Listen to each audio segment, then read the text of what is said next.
Swayam Prabha. Digital India. Educated India.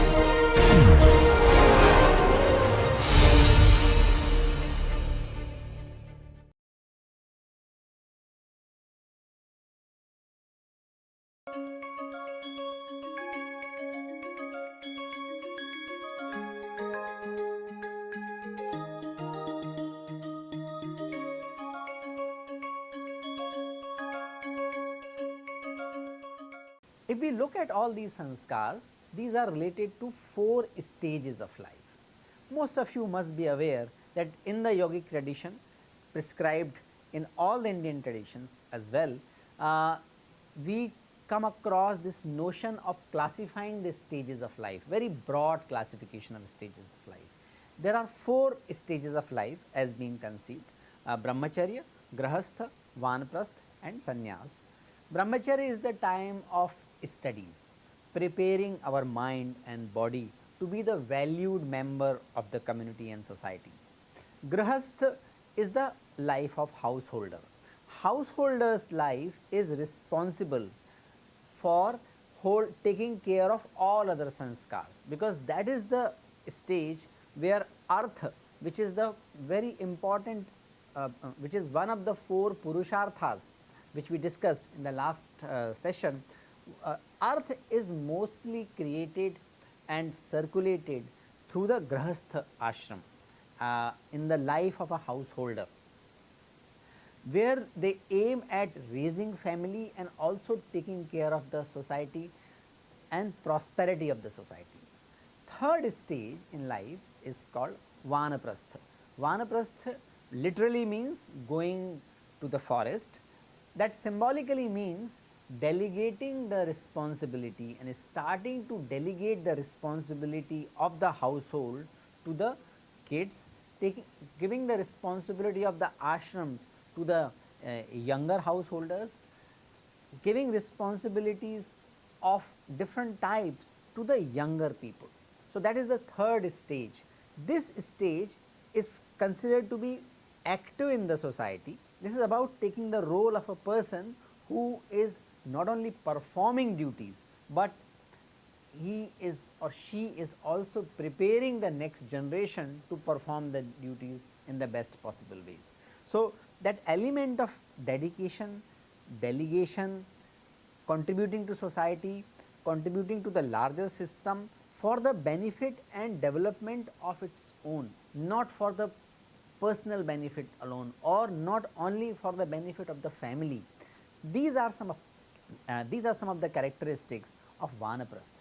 Sannyas is the samnyas, that means equality and equanimity in the perception, that means moving beyond the likes and dislikes and dedicating ourselves to the last objective of the life, which is called moksha. Moksha, we discussed in the last session, that is described or explained in different languages in the different types of yogic tradition. So, Bhakti Yoga describes moksha in certain way, Karma Yoga describes moksha in certain way, Jnana Yoga also describes moksha in certain way, but ultimately the objective of sannyas ashram is to make more concerted and focused effort towards the 4th objective or 4th purushartha of life. If we look at sanskar, the 16 sanskar, the 16 sanskars, these are primarily aligned to the different stages of life, and these sanskars are primarily focused on brahmacharya and grahastha. There are very few sanskars supposed to be conducted for vanaprasthi or sannyasi. Why so? Because by nature, meaning of sanskar is refinement or making things sophisticated. This process is naturally required in the childhood and when person is young. So, if you look at sanskars, they start from the beginning, and beginning meaning even before the conception the sanskars process start. So, we can take few examples. and the detailed discussion, as I said, will be conducted in a session which is primarily focused only on the sanskars as a positive event for managing different stages of life. So, Garbhadhan Sanskar, this is performed at the proper time when couple are physically fit and in healthy condition, when they knew each other's heart and had intense desire for possessing a child. So, when couple is psychologically and physically ready to conceive a child, that is the time Garbhadhan Sanskar is conducted. Their whole thought of was to concert it towards the art of procreation, and pure and congenial atmosphere was produced. So, if we look at the mantras and the rituals, they are aiming at making the thoughts and mind clear and creating a congenial atmosphere, and that is done through different hymns, different sacrifices.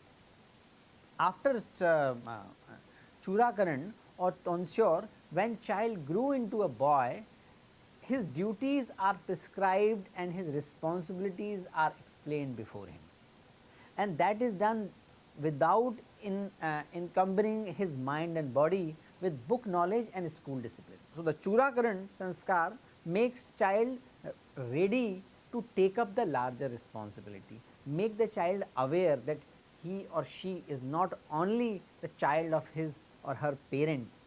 So, in this stage, child is made more conscious about his role in the family.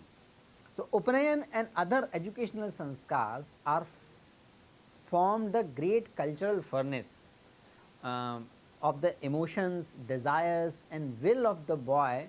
So, this description of sanskar is given in an extensive thesis of Dr. Rajbali Pandey. So, this thesis is based on the research of Dr. Rajbali Pandey, submitted in the late 40s, and he describes that Upanayan and other sanskars form the great cultural furnace where emotions, desires and will of the boy were melted and shaped, and he was prepared for an austere but a rich and cultured life. So, all the education related sanskars are making the child's mind and body ready to be the valued member of society. Then comes Vivaha sanskar. Vivaha was the code of eugenics, that is what described in the Rajbali Pandeyji's book, and the nuptial ceremony about the life of a married couple. So, Vivaha sanskar was a code of eugenics, meaning a preparation of the healthy progeny, and it was also nuptial ceremony where they make the psychological contract about living together, enjoying things together, and who will lead in what kind of matters in the married life. The various sacrifices, rituals and vows are prescribed for a householder. They are introduced to remove selfishness, clinging to one's individuality, and make the couple, both the members of the couple, to realize that he or she is part and parcel of the whole community. So, if we look the rituals in detail, they are about making each others aware of each other's individuality and making them willing to sacrifice the individuality, making them more open to the likes and dislikes, and also making them open to plan their life, which can take care of all three other ashrams. So, Grahasthashram, which has to take care of the Brahmacharya, Vanaprastha and Sannyas, the whole societal arthic activities, the transactional activities, economic activities are all carried out by the householder. So, preparing the new householders, preparing the couple who is entering into the marriage life for this responsibility. So, sanskars are the positive events where, along with fun and frolic, a positive message is given. That message is given in a very joyful way, and that is also an occasion where whole society is participating in the process.